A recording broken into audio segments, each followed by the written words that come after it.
Leonardo da Vinci foi um dos maiores gênios da humanidade. Homem de incomparável inteligência, se tornou mundialmente conhecido pelas suas famosas pinturas, como Mona Lisa e A Última Ceia. Porém, ele também se destacou em outras áreas do conhecimento, como engenharia, botânica, anatomia, matemática, literatura, geologia, entre outras. Considerado hoje como um homem muito além de seu tempo, Leonardo da Vinci deixou projetos impressionantes de máquinas voadoras, sistemas de esgoto, tanques de guerra, paraquedas, escafandros e muitos outros. A provável data de seu nascimento é 15 de abril de 1452 na Itália, numa localidade perto de Florença, chamada Villa di Vinci, que originou seu sobrenome. Filho de Piero da Vinci e de uma jovem camponesa, Caterina Lippi, de certa forma teve sorte por seus pais não serem casados, pois se fossem, provavelmente ele acabaria seguindo os passos do pai, por tradição, e exerceria a mesma função dele, de tabelião. Pouco se conhece a respeito de sua infância. Ele não recebeu instrução formal, apenas frequentou uma escola de ábaco, que era uma escola onde se aprendia conhecimentos matemáticos que seriam úteis para o comércio. Seu pai logo percebeu o talento de Leonardo e o enviou como aprendiz ao famoso pintor Andrea del Verrocchio, que vivia em Florença. No ateliê de seu mestre, o jovem Leonardo ia se aperfeiçoando cada vez mais em suas técnicas e estudos. Nessa época contava cerca de 14 anos de idade e era considerado um rapaz muito bonito. Dizem que ele serviu de modelo para Verrocchio esculpir uma impressionante estátua de bronze de Davi. Em 1472, Leonardo tomou parte, como mestre, da Corporação de Pintores de Florença. Mesmo assim, continuou no ateliê de Verrocchio, muito provavelmente atuando como seu assistente. Como discípulo, Leonardo colaborou com o mestre na pintura da obra O Batismo de Cristo. Sua habilidade era tão incrível que contam que Verrocchio, ao se ver ultrapassado em talento pelo aprendiz, decidiu parar de pintar. No fim da década de 1470, Leonardo iniciou a pintura A Adoração dos Magos, que tinha sido encomendada pelos monges da igreja de São Donato de Escopeto, localizado em Florença, mas não terminou a obra. Isso ocorria com frequência, pois a mente inquieta de Leonardo estava sempre em busca de uma nova técnica ou nova descoberta. E assim que atingia seu objetivo ou satisfazia sua curiosidade, não se interessava mais pelo trabalho. Por essa razão, as pessoas em Florença ficavam hesitantes quanto a encomendar uma obra do artista, pois sempre existia o risco de ela não ser finalizada. Em 1482, Leonardo da Vinci foi para Milão, centro cultural da época. Ele foi enviado para lá por Lourenço o Magnífico, da família dos Médici, que ocupava o cargo de governador de Florença. Leonardo era acompanhado por Andrea Salai, jovem que se tornou seu aprendiz e de quem, ao longo da vida, fez inúmeros desenhos. Em Milão, trabalhou para Ludovico Sforza, duque da cidade, para quem, primeiramente, exerceu a função de produtor de espetáculos. Foi nessa cidade que ele pintou A Última Ceia, uma de suas obras mais conhecidas e admiradas. Com o tempo, Leonardo se tornou um artista respeitado, apesar de sua fama de atrasar a finalização de suas produções, ou até mesmo de não as finalizar. Foi em Milão, mais uma vez, que isso aconteceu, embora nesse caso a obra tenha ficado inacabada por culpa do destino e não de Leonardo. Ludovico Sforza encomendou ao artista um gigantesco monumento de um cavalo, que teria cerca de 8 metros de altura e que seria feito de bronze. Leonardo, que apreciava muito o estudo de anatomia, após esse pedido de Ludovico, passou a pesquisar com afinco a anatomia dos cavalos, chegando até a fazer dissecações desses animais. Todo o resultado de suas investigações sobre o assunto ele registrava em seu caderno de anotações. Porém, como já havia acontecido outras vezes, acabou tendo, por certo tempo, sua atenção voltada para outros projetos. Até que, em 1493, expôs uma versão de argila do grande monumento equestre, o que lhe rendeu elogios. Enquanto Leonardo planejava uma forma eficiente de fundir o bronze a partir do molde, algo aconteceu. Milão foi tomada pelos franceses e todo o bronze que havia sido guardado para a escultura do cavalo acabou sendo usada para a construção de canhões. Infelizmente, não foi possível deter as tropas francesas, que acabaram conquistando Milão no ano de 1499. Leonardo, então, ainda acompanhado de Salai, foi para Veneza e em seguida retornou a Florença em 1500. Ali, em 1503, produziu Mona Lisa. sua obra mais popular, também chamada de La Gioconda.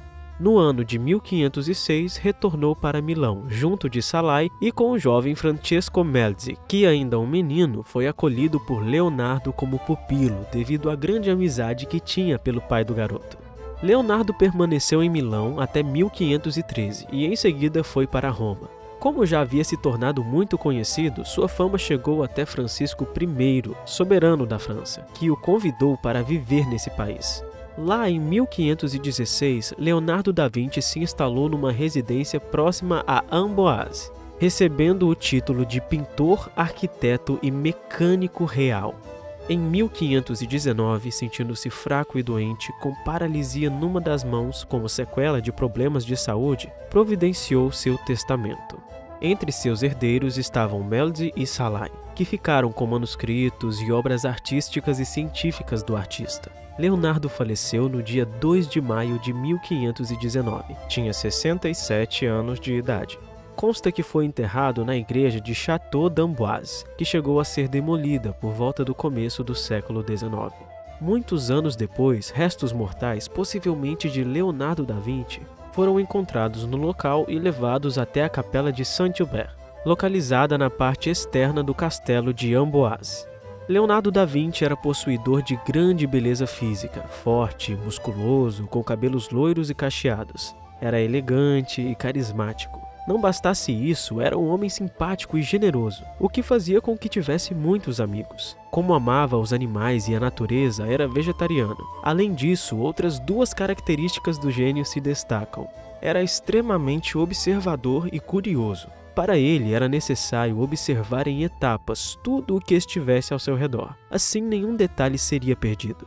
Tais características, tão típicas dele, o ajudaram a se tornar um artista extremamente hábil em captar com perfeição o movimento de um único instante e transferi-lo para a tela por meio de talentosas pinceladas. Sentia-se atraído por homens e encarava isso com muita naturalidade e serenidade. Há certa controvérsia sobre a homossexualidade de Leonardo. Segundo registros históricos, em 1476, Leonardo da Vinci foi acusado de manter relações sexuais com um belo jovem chamado Jacopo Santarelli, um prostituto de apenas 17 anos. Mas não havia provas suficientes e ele acabou sendo absolvido dessa acusação, que tinha como condenação na época a pena de morte. Logo em seguida, uma nova acusação surgiu, mas não foi processada por falta de evidências. Ainda que não se saiba ao certo sua sexualidade, esse fato não impediu que o pintor representasse com grande sensibilidade figuras de mulheres, captando o que ia na alma delas. Ele não se importava em chamar a atenção dos outros. Quando tinha mais ou menos 50 anos e morava em Florença, gastava enormes quantias com roupas e livros. Costumava vestir-se de forma pouco comum, excêntrica até. Muitas vezes com uma única túnica de cor rosa de comprimento na altura dos joelhos. Quanto aos livros, que nessa época já eram muitos, possuía obras de assuntos de seu interesse, como anatomia, medicina, matemática e até edições de fábulas de Ésopo. Aliás, Leonardo também nos deixou algumas fábulas de sua autoria. Transpunha para suas obras todas as coisas que observava e aprendia. E por possuir grande conhecimento de anatomia, pois chegou a praticar a dissecação de cadáveres, retratava o corpo humano de uma forma perfeita e harmônica. Leonardo tinha o costume de fazer constantes anotações sobre tudo que observava e imaginava. Estava sempre pronto para mais um registro, e ao todo restaram cerca de 7.000 páginas de escritos e esboços. Ele não tinha o hábito de colocar datas em seus cadernos, e numa única página fazia anotações das mais variadas. Inclusive, voltava às páginas já escritas há muito tempo e nelas, em um espaço branco qualquer, aproveitava para fazer um novo registro. Graças a essas anotações, podemos hoje conhecer mais sobre sua genialidade. Em seus registros, Leonardo tinha por costume utilizar a chamada escrita especular, ou seja, da direita para a esquerda. A provável razão para isso seria o fato de que ele era canhoto e, por meio desse tipo de escrita, evitava borrões. Quando Melzi, que herdou alguns de seus cadernos, morreu, esses registros acabaram se perdendo aos poucos, ficando espalhados em locais diferentes. Mais tarde, o escritor Pompeu Leone conseguiu reunir o que foi possível e dividiu os vários cadernos de Leonardo de acordo com o tema, engenharia, anatomia e etc. Com o passar dos anos, esses manuscritos passaram de mão em mão, até que foram comprados por Bill Gates. Leonardo da Vinci ficou mundialmente conhecido e admirado, principalmente por suas pinturas. Então, vamos explorar um pouco mais algumas dessas obras. Começando pela A Última Ceia, que foi produzida entre 1495 e 1498. A obra possui cerca de 4,5 metros de altura e aproximadamente 9 de largura. Trata-se de um afresco feito a pedido de Ludovico Sforza para adornar o refeitório do convento de Santa Maria del Grazie, em Milão. A cena nos mostra o exato instante em que Jesus, reunido com seus discípulos para uma última refeição, anuncia que será traído por um deles. Enquanto o semblante de Cristo se mantém sereno, é possível perceber, ao observar gestos e movimentos, a indignação e intensa agitação dos discípulos, que estão separados em grupos de 3. Infelizmente, essa grande obra sofreu deterioração muito rapidamente, devido à técnica escolhida por Leonardo para a obra. Ao longo dos anos, a obra teve que passar por diversas restaurações para impedir seu desaparecimento. Em 1652, os monges do local resolveram abrir uma porta logo abaixo do afresco e, ao quebrar a parede, cortaram a parte de baixo da mesa que mostrava os pés de Jesus, destruindo um segmento da obra. A Última Ceia é uma prova da habilidade artística e da sensibilidade de Leonardo.